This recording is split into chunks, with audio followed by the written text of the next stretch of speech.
Hoya compacta. Di sini ada banyak koleksi Hoya compacta aku yang udah umurnya tuh udah bertahun-tahun. Karena apa? Hoya compacta itu pertumbuhannya lambat ya. Ini Hoya compacta aku boleh stek di sini nih. Aku stek di sini, terus aku simpan di sini. Dia tuh perawatannya mudah banget teman-teman. Nah ini umurnya sekitar baru 2 minggu, tapi udah subur. Daunnya aman, nggak ada keriput-keriput. Nah ini koleksi Hoya compacta aku yang udah mau berbunga, yeay. Tuh kelihatan nggak? Ini tanaman Hoya compacta aku sekitar umur 1,5 tahun udah mulai berbunga, kelihatan kan? Nah ini koleksi aku juga, ini dia udah mekar, bunganya udah mekar, udah cantik. Ini kita lihat ya bakal setinggi apa. Wow, setinggi aku guys, tuh lihat tuh ya kan, lihat ini udah tinggi banget. Ini koleksi aku udah umurnya udah hampir 5 tahun. Cuma waktu pas aku beli emang udah juntai ke bawah, jadinya ini tuh tambah subur deh di rumah aku. Nah hari ini aku bakal kasih tahu tips-tips gimana sih cara merawat Hoya compacta ini ya kan, buat kalian yang menurut kalian ini tuh susah merawatnya, daunnya sering mengkerut. Dan di sini aku bakal kasih tips ke kalian gimana caranya merawat si Hoya biar rajin berbunga seperti punya aku. Oke, next kita bakal kasih tahu ya gimana caranya. Disebut juga bunga lilin, Hoya terkenal karena daunnya yang tebal dan berlilin, serta bunga cantiknya yang berbentuk bintang. Meskipun membutuhkan sejumlah perawatan, secara umum Hoya itu sangat mudah loh dipelihara dan menjadikan pilihan yang bagus bagi pekebun pemula maupun yang sudah pengalaman. Nah, untuk perawatan Hoya, kalian harus menciptakan dan memelihara lingkungan yang menunjang tanaman agar subur. Nanti aku bakal kasih tahu guys gimana caranya. Ini dia guys, Hoya compacta aku yang udah berbunga. Ini umurnya udah sekitar 4-5 tahun. Tingginya juga udah melebihi aku. Keren kan? Ini udah berbunga, ada lagi yang udah berbunga. Ini baru 1,5 tahun kurang lebih. Isinya sampai 6 plants. Meskipun Hoya membutuhkan sinar matahari yang banyak untuk pertumbuhan dia supaya subur, tapi nggak bisa kena sinar matahari langsung karena daunnya bisa menguning dan kering. Menyimpan si Hoya ini pada musim kemarau ya. Jadi kalau kita nyimpan tanaman si Hoya pada musim kemarau itu, nah terutama kalau kita simpan di luar ruangan yang kena sinar matahari, walaupun nggak langsung ataupun langsung, kita jangan letakin di tempat terpaan yang bener-bener kena terik matahari gitu, karena dia tuh daunnya cepet kering dan mengkerut gitu loh. Sebaiknya pilih ruangan yang agak adem supaya dia daunnya subur, enggak menguning seperti ini.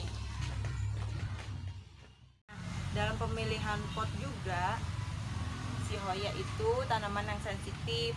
Dia itu nggak boleh terlalu lembab banget, tapi kalau misalnya lembab aja nggak apa-apa, tapi kalau banget nggak boleh ya. Ini kita mesti cari pot yang tingkat bolongnya itu bagus, jadi seandainya kita nyiram langsung jatuh turun ke bawah airnya, jadi nggak terlalu banyak mengendap di dalam pot ini sehingga membuat kelembapan yang terlalu tinggi. Hoya emang suka tempat yang lembab, maksudnya media yang lembab.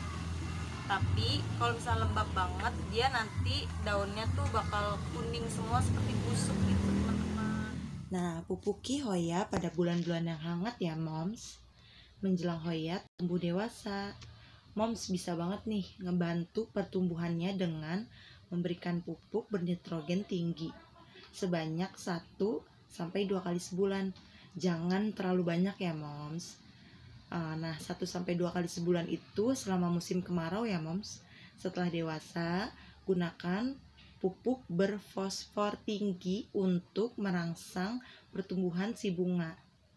Nah ini dia tanaman hoyanya. Nah nanti kalau udah berbunga itu udah keren pokoknya moms.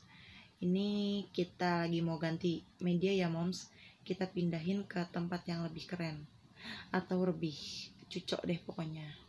Nah ini di sini ada media yang gampang banget dicari, cuma tanah gembur. Nah kayak gini moms, tanah. Boleh kasih pupuk kambing. Kita simpan di pot, nggak usah banyak-banyak, seperempat dulu. Terus kita kasih ini namanya sekam mentah atau sekam yang belum dibakar. Nggak usah banyak-banyak juga ya moms. Habis itu kita campur, kita ratakan.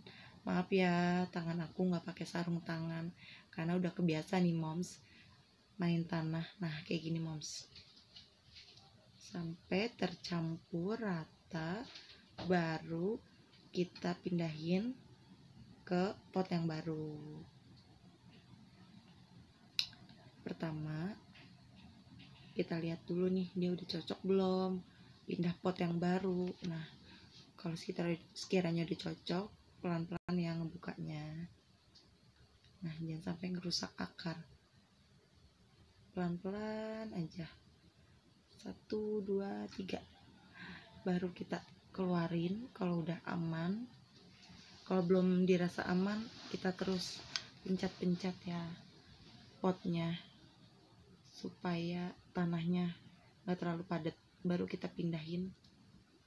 Nah ini kita pindahin nih ke pot yang baru nih.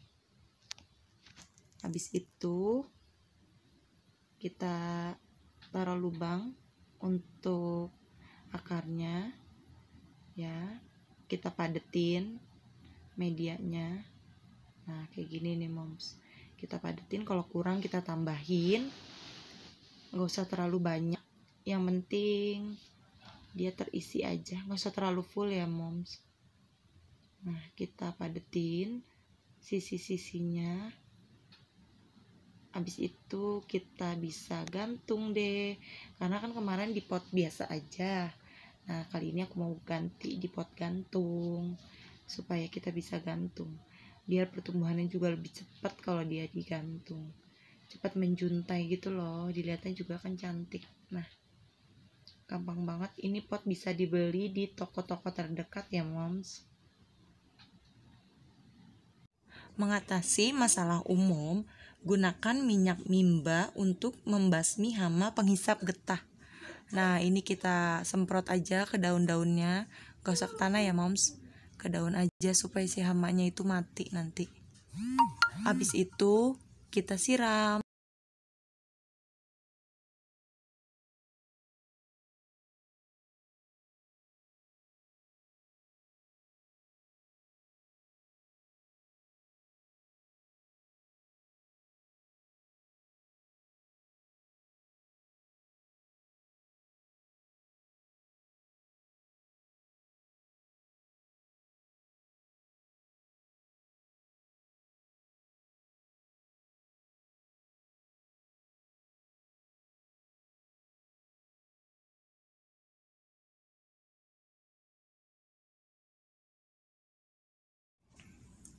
Siram hoya kalau permukaan tanahnya sudah kering.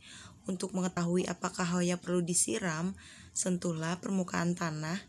Kalau tanah masih terasa sedikit lembab, tunggu beberapa hari, barulah periksa kembali. Kalau tanah sudah terasa sangat kering, siram hoya sedikit saja sampai tanah terasa lembab. Hoya sangat sensitif terhadap penyiraman yang berlebihan. Jadi, pastikan Anda tidak menuangkan terlalu banyak air hingga menggenang atau membanjiri bagian atas. Pada bulan-bulan musim kemarau, hoya biasanya perlu disiram sekitar seminggu sekali. Pada musim hujan, penyiraman bisa diperpanjang sekitar 2 minggu sekali atau sesuai keadaan ya. Secara umum, lebih baik hoya kekurangan air daripada kelebihan air. Karena kalau Hoya kekurangan air, daunnya akan mulai layu atau berubah kekuningan. Kalau ini terjadi, siramlah lebih sering. Sebaliknya, kalau Hoya kelebihan air, akarnya akan membusuk dan tanaman bisa mati.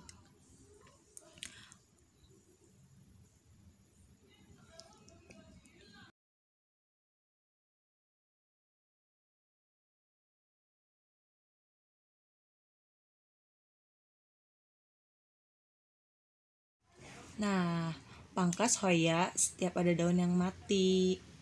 Periksa Hoya sesekali untuk melihat daun yang mati atau yang udah mulai kuning ya moms. Nah kayak gini nih, bisa pakai tangan, bisa juga pakai gunting atau cutter. Sekarang aku pakai gunting. Pangkas daun yang mati bersama pemangkasan lain untuk mempercantik tanaman. Namun saat memangkas Hoya, jangan memotong carang yang panjang ya moms, atau tangkai bekas bunga, karena ini cenderung akan menjadi tempat bunga yang baru tumbuh. Nah, kita liatin semua pot-pot yang ada tanaman Hoyanya ya moms. Kita buang ini tanaman yang ngeganggu, semacam benalu. Oke, kita buang semuanya karena dia bisa mengganggu pertumbuhan akar si kompaktanya moms. Yang kuning tetap kita buang, kita pangkas, kayak lebih gampang pakai tangan deh moms. Ya, semuanya kita pangkas, tapi jangan terlalu motong panjang ya. Nah, ini akan tumbuh bunga biasanya.